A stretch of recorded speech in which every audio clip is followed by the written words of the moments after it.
Hi, this is Heidi, episode 65, Rewriting Stories of Our Past with Jody Moore.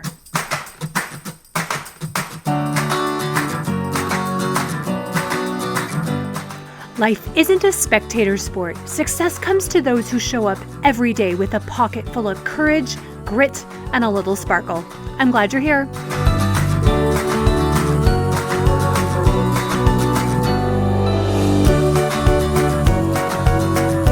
Hello, y'all. How is it going? I am glad you're here, as always. Today is a great episode. You are going to love it. But first, thanks for all of you who continue to listen. You're sharing episodes with your friends or on social media. I appreciate it. Make sure you're on my email list so you not only get your weekly dose of Sunday Sunshine, but to also know about upcoming confidence classes and webinars that I'm going to be conducting every few weeks. Upcoming classes will focus on managing our tendencies to overeat in stress and overwhelm, how to handle our health and manage it well in the holidays, and you'll get early access to the group weight loss program, Lose 13 Pounds in 13 Weeks, that I'm launching in January.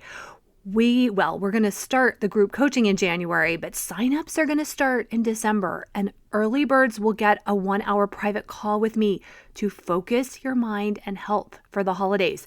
This is not your typical weight loss group. We are going to go to the root of why you overeat, give you strategies to manage those issues so you can get out of your own way.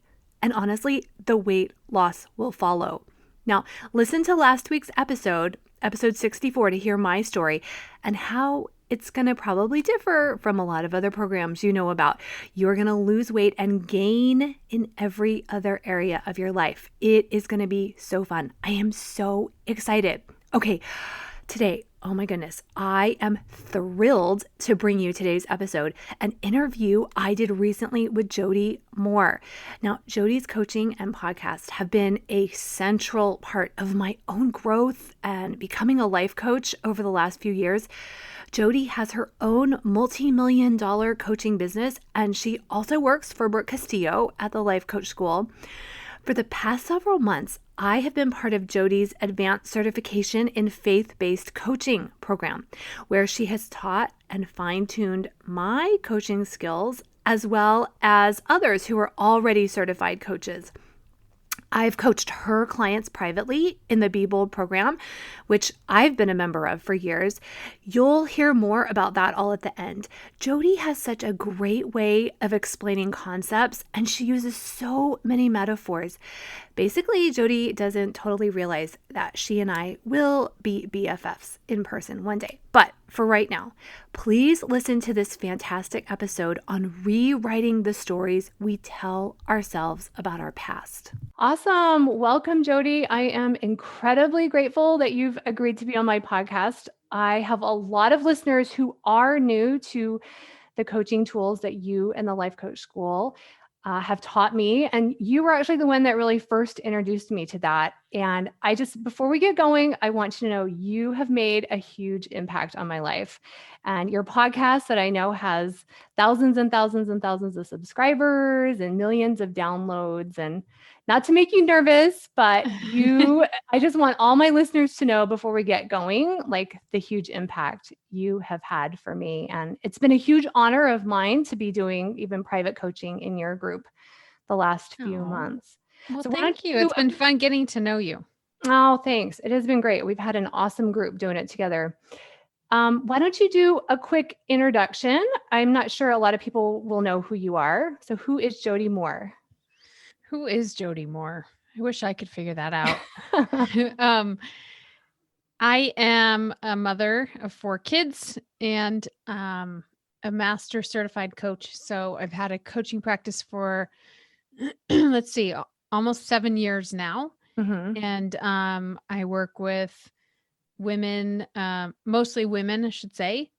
Mm-hmm. Some men too, which is fun, but mostly women who are members of the Church of Jesus Christ of Latter-day Saints or have similar value systems anyway, and just help people do kind of the same kinds of things you're doing in terms of dealing with problems, feeling better, achieving goals. Mm-hmm. And that's awesome. Yeah. That's good. All right. Well, at the end, I'll have you tell everyone about how they could continue working with you and your awesome membership group that I've been a member of for years that I've just loved.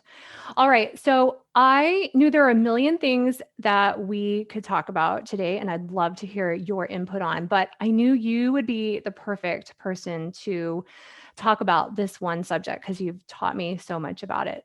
So today I want to talk about how we look at things that have happened in our past, the stories we tell and retell about things that have happened, like how we were raised, challenges we've had, successes, because I don't think a lot of us realize that those stories that happened in the past, they're creating limiting beliefs for us now and can be keeping us stuck, like kind of the victims of our stories. So you teach in a really wonderful way what everything kind of in the past is. So how do you teach about the past? Well, so it's funny. I was just coaching a woman on this topic about a half an hour ago before this awesome. call. And what I was telling her is our brains like to think about the past and sort of ruminate on the past to decide whether or not something's gone wrong. And I like to kind of describe it. Our brains are like a computer and they're constantly running a software program called Something's Wrong. Okay. Something's wrong with me. Something's wrong with my spouse or my kids. Something went wrong in my past. And that's one of the things it's scanning for. Okay. And so sometimes it does this, like the woman I was coaching was telling herself that she had made a wrong decision when she left her marriage. Sometimes we do it in that way. Other times we think about things that maybe we were at the receiving end of. Sure. That have gone wrong. And I'm not saying that, everything that happens in the past was lovely, but there's no point in arguing with the past because unless you have a time machine, then we can't solve for that. We can't get you out of that pain if what happened in the past is the reason for your current pain. But the good news is what happened in the past might have been painful then, but what's painful today is the way you're thinking about the past because the past is in the past. So that's the good news, because if it's just the way you're thinking about it, if it's just a story that you're telling yourself, then we have options in terms of helping you feel better or create what you want in your life. So the whole idea that nothing in the past is hurting us, it's today, the kind of what we're retelling today, right? Yeah, our thoughts or story about the past is what hurts. Right. And I think often people just retell the story like it's just a news program. Like they think they're just retelling maybe the facts of something that happened. And I remember reading somewhere that like less than 50% of what we even remember about the past is even accurate. And sometimes you've called this, sometimes there's even like story fondling. Sometimes you've said that. But like, how does that hurt us and keep us in victim mode, all that retelling and then embellishing? Well, so we sort of hold on to these painful thoughts and painful stories, and we get better at telling them every time we tell them. For sure. And I think we do that because there's a part of us that wants the validation and wants to feel seen and heard and acknowledged. And we sort of like, the attention, the empathy. And I don't think there's anything wrong with that part of us. But when you recognize that you're stuck in that story, that you're spinning in that story, that you're not progressing in the way that you want to by holding on to that story, then we kind of have to start questioning, why are we keeping ourselves stuck there? So, I just think that you and I have talked about this before, this analogy of the cactus, right? Yeah. Where it's like, if I'm believing, let's here's an example might be helpful for your listeners. Like if I'm believing that I shouldn't have left my marriage, maybe that was a mistake, but I did leave my marriage. And then you can't change that you left. even if I make a different decision today to go back to my marriage, maybe that's an option, maybe it's not. The point is that arguing with that decision in the past, if it's causing me to feel remorseful or feel the woman I was coaching today, I said, if you think that was a wrong decision, how do you feel? She said, I just feel terrible thinking that. And she Mhm. was emotional and crying. So Mhm. it's like you have a cactus that you're carrying around, and the cactus is prickly. Yeah. But we are looking outside of us for the problem. We're looking for the people or the events from the past to be the reason we feel bad. And what I say is you could just stop thinking that you shouldn't have left your marriage. That would be the equivalent of putting the cactus down. Right. Right. Sometimes we go, no, because what about this? And what about that? And what about how my kids are feeling? What about what my husband thinks and all of this? So we sort of even hug that cactus even tighter Yeah. Yeah. and cause more pain. I love that analogy. I heard you say that a year ago in Utah. Actually, I went to the Better Than Happy Live. That was my birthday present to myself last year. Oh, It was fun. awesome. And I've used that with many clients because it's so accessible. It just works in so many situations. How do you think why do you think we cuddle up with that cactus? Like, how does it Mhm. benefit us to carry around the cactus and keep on hurting ourselves? First of all, people don't realize they're doing it. I love how Right. you said we think the pain's coming from outside. Mhm. So obviously the first thing we do with clients is helping them see, no, wait, the hurt's coming from inside. Right. But why do you think we love our cacti? I think that our brains think that it's important or at least justified. And Mhm. so, we naturally think that if we stop feeling bad about this, then in some way we're letting go of control. But it's a false Mhm. sense of control that we never had in the first place. Mhm.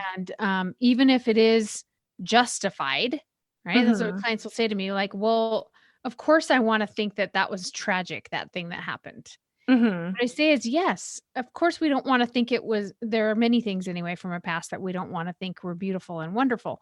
Mhm. But that doesn't need to be what drives you and what is your primary focus. The Mhm. brain doesn't understand that. The brain thinks that anything that's gone wrong, remember, it has this something's gone wrong software running. So Right, it thinks right. that what's gone wrong is the most important thing to focus on.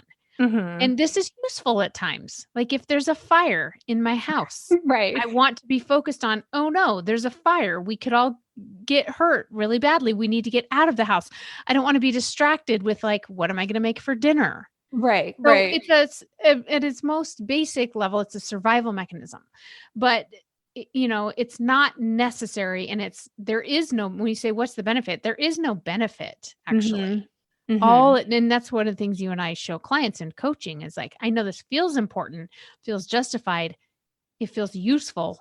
It's not in most cases. Right. Do you Um, think some people think if they get rid of the story that they're saying that it was okay that those things happened or that they made a mistake or kind of whatever it is that's causing the pain?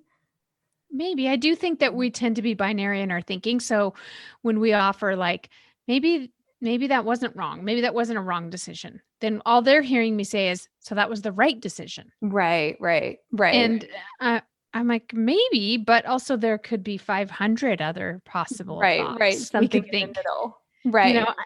kind of like Heidi, like you were talking about the past being a story. I always use this example of the movie Maleficent. Mhm. That if you haven't seen it, it tells the story of Sleeping Beauty from Oh, Maleficent's point of view, kind of like Wicked is with the Wizard of Oz. right, right. So they haven't changed the facts, like the parts of the story that would make it doesn't negate what we saw in Sleeping Beauty. It's just a Mhm. different way to tell the story with the same facts that creates a totally different perspective and feeling about everything that happened in Right, the and gives you fairy more tale. detail. Right. Well, and I think Yeah. that's why, like, a lot of siblings too, if there's, like, a story of something that happened in the family, they all often will have a different perspective. They all kinda have Mhm. a different story because they experienced it different and saw Yeah. something different. When we're in the middle of it, it doesn't seem possible, right? When we're if I was to say to you, "Oh, in Sleeping Beauty, Maleficent wasn't the villain.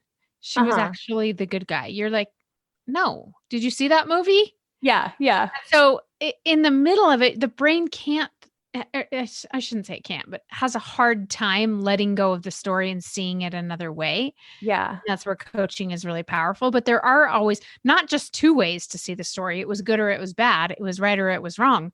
there are usually 500 ways to see the story, and we can find the way that's going to serve you better. Right, right. Yeah, I was actually coaching somebody yesterday in Be Bold, and she is very stuck on the story about she has a son who she feels is difficult, and she kind of was feeling was kind of hurting their daughter, or the way her child was acting was going to hurt her. And it was really powerful to help her see, to kind of dig into the story and just the one side of how is this maybe not hurting your daughter? In fact, how is this maybe even a benefit? And it was really powerful. All of a sudden at the end she was like, "Oh, I just kind of hadn't seen it that way." Yeah. Yeah. And Yeah. if you have, like you said, a lot of people new to coaching, I remember the first time I started learning these things and realized one of the things coaching does is help you see those perspectives, but then also show you that it's okay to think about it that way. And like, it gives you permission to view things in whatever way is going to be most useful and help you create the present and the future that you want. And that's always been available to us, of course, but I didn't really see that or embrace that until I got into coaching and realized, oh, we really can think about this. It's not important or responsible to Mhm. be thinking about everything in this negative way like our brains think it is. Right, right. I love that. Right, that we have this choice and we could believe something else. Mhm. I love the whole idea of like lenses and how we see things. I have a whole method I've developed for mothers of teenagers with these like 5 lenses that are most likely kind of clouding how they see their children and creating the emotions they have now and how to clear them up and stuff. And I just think we all have kind of this lens possibly that we look at our past. And I remember I've always been impressed. Years ago, decades ago, I was on a mission for our church, and my dad had sent me a letter and was telling me some things about his life. And he wrote in there, "I've lived a charmed life." And I've just never gotten that out of my mind because, like, that's the lens that he had been seeing his life, and he's created so much amazingness and has a very positive outlook, and he's had challenges just like everyone else, but like kind of the story he's telling himself is like, I've had a charmed life, and like even the obstacles are working in my favor. And I think we hear people that have like this lens of like, but wait, I've had a hard life, or Mhm. nothing works out for me, or no, I've always been overweight. And like that's the lens, kind of like the title of their story. Like, how do you see those lenses and filters affecting how people end up living today and what they create in the future? Mhm. Yeah, it's really so powerful. The brain and the way we think about ourselves and our lives, we really ultimately do create. So when your dad says, "I've had a charmed life," that doesn't tell us as much about your dad's life as it tells us about your dad Yeah. in Yeah. his head. Right. Um, I heard it explained this way that was really sweet and simple. I heard this story of a farmer working in his field, and a shiny black car pulls up, and a man in a suit gets out. So he walks over to the fence to see what's going on. And the man says, "Hey, I'm new in town here. Can you tell Hmm. me what kind of people live here?" And he says, Hmm. "What kind of people lived in your last town?" He says, They were the worst. They were mean, and they gossiped, and Uh-huh. they were terrible people." And the farmer says, "Yep, that's what you'll find here too." And then a few minutes later, man pulls up in an old truck, Levi's t-shirt, farmers, he says, "Hey, I'm new in town here. What kind of people will I find here?" And the farmer says, "What kind of people were in your last town?" He says, "They were the best. They were so nice and friendly and kind." And the farmer says, "That's what you'll find here too." Yeah. Right? So it's Yeah. that idea that we really genuinely find what we're looking for. And that's not Yeah. to negate that we all have experiences in life that we want to view as challenging and that Sure. we Yeah. want to feel negatively about. Right. But those events typically are not ever making up the bulk of our life. Like even the positive things aren't making up the bulk of your life. The bulk Hmm. of your life is made up in between the big events, Right. right? The big, either really wonderful things or the really hard things. The Right. bulk of your life is little tiny decisions, normal, everyday, mundane, boring, picking up groceries, paying your Yeah. bills, whatever it is. That's Right. the bulk of your life. And Right. so I think that that's the part where the lens through which you are viewing everything is the experience you're creating for yourself. Right, right. That's awesome. Oh, I love that. Now, so if somebody comes and they might have, filing cabinets full of like the evidence that their life is hard, or they're just like really stuck in these stories, how do Mhm. you suggest they start loosening the mental grips on the stories? Like, where do you start coaching them and unhinging these stories? Well, where I start, and probably where you start, because we were trained the same way, is we just start by we take one story at a time, and it doesn't usually take us going through your whole file cabinet. And when Heidi says Mhm. file cabinet, we mean like figuratively in your head, Right, right? right. But we all have these like cases we've built for our stories, like good attorneys.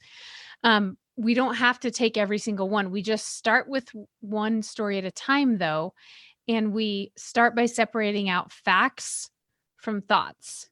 Mhm. Because, like back to my Maleficent example. So if we say Maleficent showed up in a fiery rage one day and cursed baby Uh-huh. Aurora, right? If we Right. all like we saw that happen, that was a fact. Okay, so the writers of this new Maleficent story were like, that has to be in the story. How are we going Uh-huh. to explain that part? So this is what we do. We separate out in our personal lives facts, which would be things that people have said, exact words, not our Mhm. interpretation, or things that we've said or done, or specific, provable in a court of law things. Okay. Okay. And there's not usually a lot of those in our file cabinet. There's just a few. Mhm. And everything else is our thinking, because we have to start there so that we see, like I said, the parts that are up for grabs, optional, and the parts that are not. We don't need to, I'm not talking about arguing with reality here or Mhm. believing something that isn't even true. Mhm. We're just talking about these parts aren't optional, but all the rest of this is. Mhm. And then it's like cleaning out a closet. We just Yeah. decide, is that thought serving you, and why are we choosing it, and what else is still believable to us that we could focus on instead. Right, right. And then sometimes I find people have to drop the all or nothing mentality, which is hard. We all love it. But to like, how can we sit with like, oh, this thing maybe hurt me then, or I don't like it, but yet I'm still good and lovable. And actually, maybe I became stronger because of that. Like, could Mhm. it be that this thing is actually like a superpower now that was Mhm. supposed to happen to me? Yeah. That's right. Yeah, I mean, really, if we take like some of the most extreme things that people go through in this life, abuse, Yeah. situations like this, it's not to say that, again, that we don't want to feel negative emotion and think that those things are terrible, and that never should have happened. Yeah. But then we have a choice to make of, okay, so now what? Who do Right. I want to Right. be Who now? do What I do I want to want to be? do with that? Yeah. I heard it said once that these trials that we experience either make us bitter or make us better. Yeah. Oh, I love that. And Yeah. it's never too late to decide, I'm going to use this to help other people, maybe, or to refine myself in some way. Mhm. And I'm not I that's easier said than done, but we always Totally. have that choice. It's never too late. Yeah, it's never too late. Am I gonna be the victim of this or the hero of this? So we have talked about there is obviously a wonderful place for therapy, and when people have had a lot of abuse, they definitely need that. How do therapy and life coaching kind of work together? When does life coaching become, maybe the point that people wanna then pick up after therapy? Mhm. I always think of therapy, and there is overlap. So I think anytime anyone wants to get help from a therapist, I recommend it. I recommend Mhm. utilize For any sure. tools that are out there that you think will help you. But Absolutely, yeah. the idea behind therapy is traditionally diagnosing problems and getting us to baseline health, mental and emotional health, in terms Mhm. of being operational as a human being. Uh-huh, So functioning, yeah. similar to the way we would go to the doctor if we Mhm. have a physical illness. Maybe I have a Mhm. broken arm. Okay. Then it's not like my whole body's broken, but my arm needs the attention of a doctor. Okay. That would be the equivalent of a therapist. In some area of your life, you have dysfunction and require that kind of assistance. Coaching is more like going to the gym. It's like nothing's really broken or wrong, or I'm not ill, but I also know that I need to maintain my health or I'm going to end up at the doctor. And I also maybe want to improve my health or strengthen my Become body stronger. in some way. And that's what coaching is. It's sort of that, like, it's maintenance. I don't think it's just like for people that want to achieve goals. I do think, like, if you don't have a routine of mental and emotional maintenance, you need a coach. You may need therapy at some point, and no shame in that. But we may be able to prevent that also by keeping you mentally, emotionally healthy. So that's kind of the difference. Absolutely. So, when we put down these stories, when we are able to change maybe stories and realize, oh, I have been kind of the victim here. I want to become more of the hero. I want to progress. It isn't going to be all spa days and relaxation when we put that cactus down, which is why I think some people sometimes hold on to those painful stories because they want to avoid possibly discomfort of responsibility, of maybe trying to get the promotion or whatever it is, and empowerment, courage, determination. Those are all what superheroes feel, but they're not always, it's not spa day emotions. So how do you think people should prepare to become more of the heroes of their story? I think that when people really put it down, and you've probably experienced this through coaching, I think it does feel like a tremendous relief to people. For sure. I think that the discomfort is just the unfamiliarity. Yeah, they're not used to it. They're not used to the absence of the hurt. Yeah.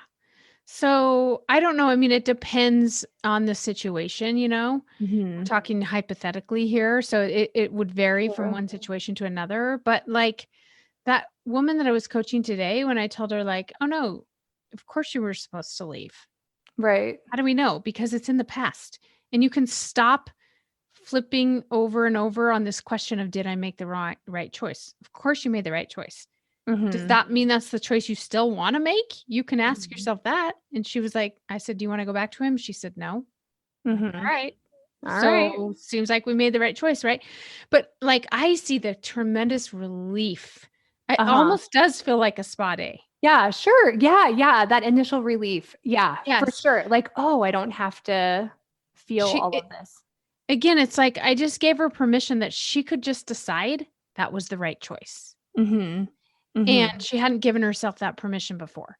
But back to what you said, it's uncomfortable because it's not familiar. And the brain wants to keep thinking the same thoughts it's always thought. Just like we have habits in the way we behave and our mannerisms and the foods we eat and all of that, we also have habits of thinking. So her brain's going to try to go back later to, did we make the right choice? Maybe we made the wrong choice. And so I think that's what, you're referring to with the commitment and determination, is just like, no, we're done believing that. We're done thinking that. We're putting that story down. And so that does require some persistence, but I think they get that moment of relief.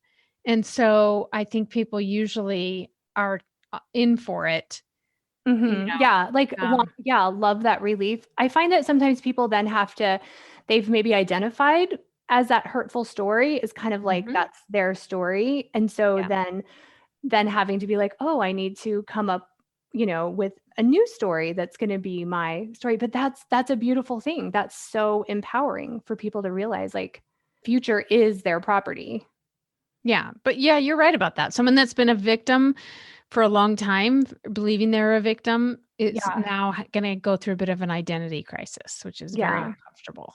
Right. Because sometimes self-pity does, it's a little comforting because you don't have to feel the responsibility of all that. Yeah. All right. True. So to close up 2020, and who knows how long all of this is going to go on, is a season where, people are going to look back and they're going to be able to decide, was I the victim of COVID? Was I maybe the hero of this chapter? And it's probably healthy for us to maybe feel a little bit of both. How could finding stories of resiliency in our past benefit us now and in the future? Well, I think that all of us are going to end up creating whatever we believe we are. So we talked a little bit about that in the beginning, like your lens is so powerful, the way you're viewing the world, but the way you view yourself also is equally powerful. We want, our brains want to be right more than they want us to feel good or that they want us to solve problems even. Oh, They just want to be right. Yeah. Yeah. So if I can look for some evidence that I am resilient and that I can handle challenges, then I give my brain permission to be right about that. If I can't find that and I'm married to the idea that life is hard and I don't handle it well, my brain will I will ultimately make that true. Make And that true. that we're talking about healthy human beings. Right. Right. People that tell me, I know I shouldn't, whatever, I shouldn't think this, I shouldn't be creating this. And I say, no, you should, because you're a healthy human being. Yeah. The only people that don't operate this way are psychopaths or sociopaths. Right. Right. It doesn't make any sense. It looks like complete chaos when our brains don't try to be right. Yeah. So your brain is supposed to want to be right. But when you understand, like it wants to be right more than it wants to help me solve my problems or achieve my goals, then you get a lot more careful about what you're being right about. Yeah. And what you want to believe. Right. Right. That's right. Right. Yeah. Yeah. That's awesome. I know that is that's an amazing thing to understand. Our brain wants to be right. That's why we have to manage it. That's why people need life coaches to help them see what is in there. All right. This has been awesome. Jody, tell us about your podcast. I love your fantastic private coaching membership, Be Bold. I've been in it for years. I absolutely love it. How can people learn more about you, work with you? Tell us it all. Well, thank you. My podcast is called Better Than Happy, and you can find it anywhere that you like to get your podcasts. And Be Bold is like the gym, I always say, for your mental and emotional health. And you can learn about that at jodymoore.com. And if you want private coaching, go to Heidi's program. She's a phenomenal private coach. She's been doing some coaching for me, some private coaching with some of my clients. So I can definitely vouch for her. So that's awesome. Well, great. Thank you so much. This has been awesome. Thanks for having me. That's it, guys. I hope you have enjoyed this episode. Make sure you on Facebook are a member of my new Facebook group, free group, Lose Weight and Gain Confidence with Heidi. When you are ready to take all of these steps, all of these tools to the next level, sign up for a consult call on HeidiBenjaminson.com. Starting in January, there's going to be very few of those slots open. So if you want to start this, you know that you want the personalized help, make sure you sign up for that now. Let your children see you setting and reaching goals. You've always hired coaches for them. Now it's your turn to have a coach. Go to HeidiBenjaminson.com. I would be honored to be yours. Have a great week.